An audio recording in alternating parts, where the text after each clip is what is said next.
Hello friends, welcome to our YouTube channel technical धाव।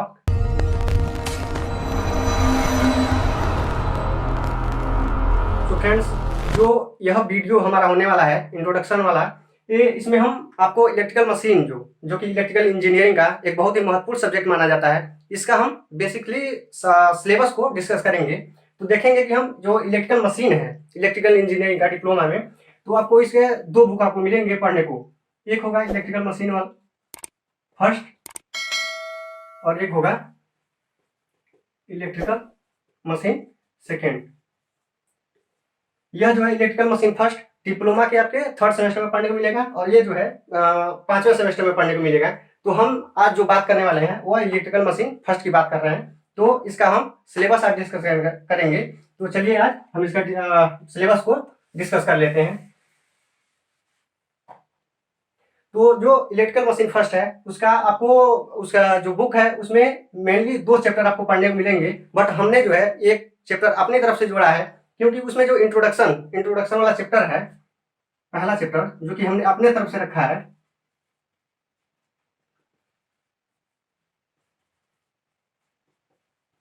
यह chapter जो है इसमें बेसिक जो नॉलेज होनी चाहिए इलेक्ट्रिकल मशीन को पढ़ने के लिए उसकी हम पहले ही पढ़ लेंगे, ताकि जो आगे चैप्टर आए उसको हमको समझने में आसानी हो।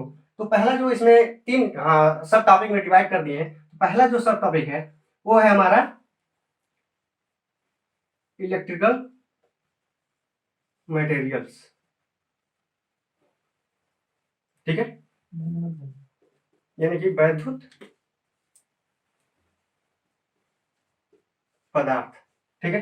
इलेक्ट्रिकल मटेरियल की यानी कि जो मटेरियल्स हम इलेक्ट्रिकल मशीन को बनाने के लिए यूज करेंगे उनको हम कहते हैं इलेक्ट्रिकल मटेरियल। तो इसके अंदर हम बहुत सारे अभी टाइप्स हैं, तो उसको हम आगे देखेंगे, लेकिन पहले हम सिलेबस का डिस्कस कर लेते हैं। तो ये पहला हमारा इसमें सब टॉपिक है। दूसरा आपको पढ़ने के बाद मिलेगा हमको, वो है बेसिक ऑफ ईएमटी, ठीक है, electromagnetism,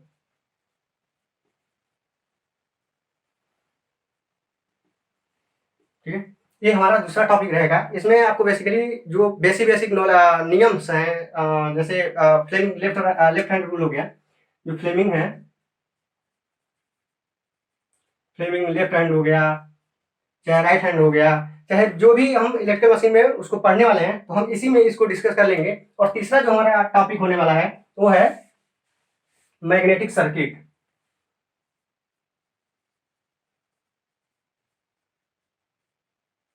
magnetic circuit. Magnetic circuit इसमें जो है आपको विभिन्न प्रकार के मैग्नेटिक मटेरियल्स का पढ़ने को मिलेगा, और उसके जो बेसिक रूल्स होते हैं ये भी आपको पढ़ने को इसी में मिल जाएंगे। उसके बाद जो दूसरा चैप्टर है, जो कि आपके बुक में जो पहला चैप्टर शुरू होगा वो होगा आपके लिए डीसी मशीन। दूसरा जो चैप्टर है, पहला हो गया इंट्रोडक्शन, ये हमने अपने तरफ से रख दिया। दूसरा जो है आपकी बुक में पहला चैप्टर बना होगा आपकी बुक में, वो है डीसी मशीन, ठीक है। डीसी मशीन वह मशीन होते हैं जो कि डीसी के प्रिंसिपल पे वर्क करते हैं। तो इसमें जो है दो आपको पढ़ने को मिलेंगे, एक होगा डीसी मोटर भी, डीसी मोटर, जो कि मोटर का काम क्या होता है, मोटर का काम होता है जो इलेक्ट्रिकल एनर्जी होती है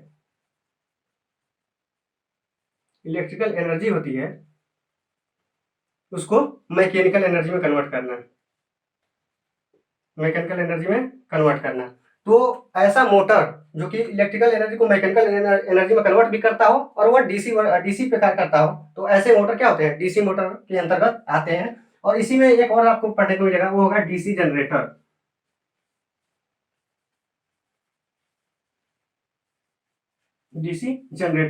तो जनरेटर का काम क्या होता है, वो इसके ठीक विपरीत होता है, यानी मैकेनिकल एनर्जी को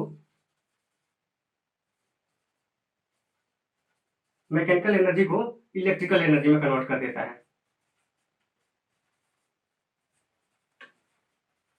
ठीक है। तो आता है डीसी जनरेटर, यानी कि डीसी मशीन में आपको दो पढ़ने को मिलेंगे, एक होगा डीसी मोटर और एक होगा डीसी जनरेटर। और तीसरा जो चैप्टर है आपके बुक में जो है वो दूसरा होगा, लेकिन ये हमारे हिसाब से उसको तीसरा कर रहे हैं। तो तीसरा जो चैप्टर है वो होगा ट्रांसफार्मर,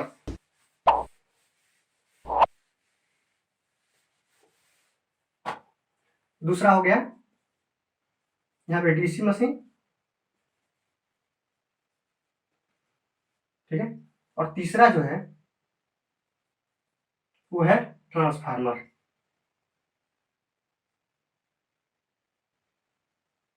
ट्रांसफार्मर का काम क्या होता है कि जैसे कि जो पावर प्लांट में जो है, जो बिजली जो उत्पादन होता है उसको एक जैसे लेवल को चेंज करने के लिए, जैसे मान लीजिए कि हमने 11 जो पावर प्लांट में इलेक्ट्रिक जनरेट होता है वो 11 केवी पे किया जाता है, 11 केवी पे होता है, लेकिन उसको हम इतना भी ट्रांसफर नहीं कर सकते, ट्रांसमिशन लाइन को नहीं दे सकते। उसके लिए जैसे हम क्या करते हैं, इसको एवं करते हैं, जैसे 220 केवी भी होता है और बेसिक वाली 66 केवी पे भी किया जाता है। तो इसके लिए हम क्या करेंगे, जैसे ट्रांसफार्मर का यूज करेंगे। ट्रांसफार्मर का काम क्या होता है कि वोल्टेज लेवल को स्टेप अप कर देना या चाहे स्टेप डाउन कर देना। तो ये ट्रांसफार्मर आपको दो पढ़ने को मिलेंगे। उसमें पहला जो होगा वो सिंगल फेज होगा,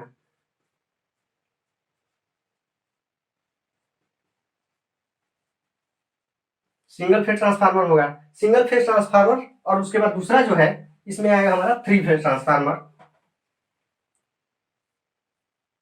दूसरा क्या है, वो है थ्री फेज ट्रांसफार्मर।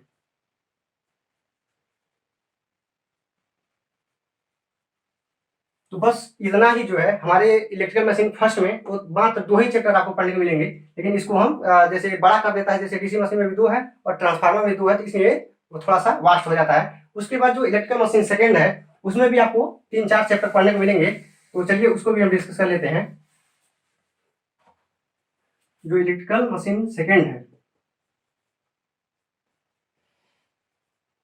हम इसको आखिर बता क्यों रहे हैं, क्योंकि जो आप इलेक्ट्रिकल मशीन फर्स्ट में पढ़ेंगे, चाहे जैसे डीसी मशीन हो गया, डीसी मशीन जब आप पढ़ेंगे तो इसका जो बेसिक कंस्ट्रक्शन होता है, जो डीसी मशीन पढ़ेंगे बेसिक कंस्ट्रक्शन जो होता है, जैसे स्टेटर होता है, रोटर होता है, तो इसको अगर आप अच्छे से पढ़े रहेंगे तो फिर इलेक्ट्रिकल मशीन सेकंड में आपको पढ़ने को मिलेगा। जैसे होता है थ्री फेज इंडक्शन मोटर, ठीक है। उसके बाद सिंक्रोनस मोटर भी आता है। तो ये सब जब आप पढ़ेंगे ना तो इसके लिए जो बेसिक कंस्ट्रक्शन पढ़े रहेंगे तो इसको इजीली आप समझ सकते हैं। तो इसलिए हम आपको आप अभी बता दे रहे हैं ताकि आप अच्छे से इसको पढ़े रहिएगा, क्योंकि आगे आपको जो है इसको भी पढ़ना है। तो अगर इजीली इसे समझना है इन दोनों चैप्टर को, जैसे इलेक्ट्रिकल मशीन सेकंड के जो चैप्टर्स हैं, तो आप इसे अच्छे से पढ़े रहिएगा। तो हम चैप्टर की डिस्कस कर लेते हैं। इलेक्ट्रिकल मशीन सेकंड में 4 चैप्टर आपको पढ़ने को मिलेंगे। पहला होगा three phase induction motor, three phase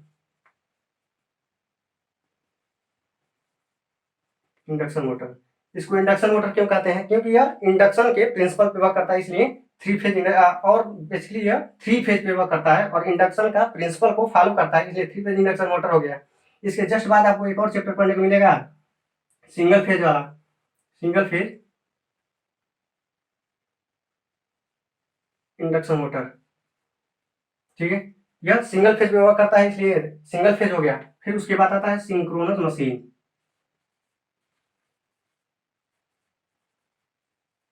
synchronous machine. Synchronous machine जो है ये सिंक्रोनस स्पीड पे वर्क करता है। सिंक्रोनस स्पीड क्या होता है, सिंक्रोनस स्पीड जो होता है N S is equal to 120/p होता है, जहाँ एन एस जो है यह सिंक्रोनस स्पीड है और यह जो है सप्लाई का फ्रिक्वेंसी है और यह p जो है यह है number of poles, number of pole. तो जो मशीन सिंक्रोनस मशीन जो होता है वह सिंक्रोनस स्पीड पे वर्क करता है, इसलिए इसे सिंक्रोनस मशीन कहते हैं। और सिंक्रोनस मशीन में आपको दो पढ़ने को मिलेंगे। पहला जो होगा इसमें मोटर होगा और दूसरा वही होगा जनरेटर। पहला जो होगा वो सिंक्रोनस मोटर होगा और दूसरा इसी में होगा सिंक्रोनस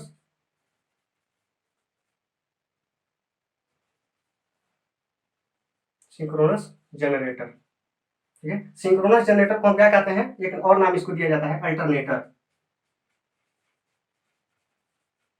अल्टरनेटर। अल्टरनेटर आप जो पावर प्लांट पढ़ते हैं तो पावर प्लांट में बेसिकली इलेक्ट्रिक को सप्लाई करने के लिए हम अल्टरनेटर का यूज किया जाता है। अल्टरनेटर वही मैकेनिकल एनर्जी को क्या करेगा, फिर इलेक्ट्रिकल एनर्जी में कन्वर्ट कर देगा। तो यह हो गया, आपको तीसरा चैप्टर पढ़ने को मिलेगा। फिर चौथा एक और चैप्टर है, वो है स्पेशल पर्पज मशीन, चौथा चैप्टर क्या है? Special purpose machine. ये चौथा चैप्टर है, यानी कि आपको इलेक्ट्रिकल मशीन सेकंड में 4 पढ़ने को मिलेंगे। और अगर आप इलेक्ट्रिकल मशीन फर्स्ट को अच्छे से पढ़े रहेंगे तो इलेक्ट्रिकल मशीन सेकंड को पढ़ने के लिए आपको बहुत ही आसानी से समझ जाएंगे। तो आज के वीडियो में बस इतना ही। अगर हमारा वीडियो जो है ये अच्छा लगा हो तो ज़्यादा से ज़्यादा लाइक कीजिए, चैनल को सब्सक्राइब कर लीजिएगा। और फिर अगले वीडियो में मिलते हैं। हम अगले वीडियो में जो है इलेक्ट्रिकल मशीन का फर्स्ट का पढ़ेंगे। तो बस धन्यवाद।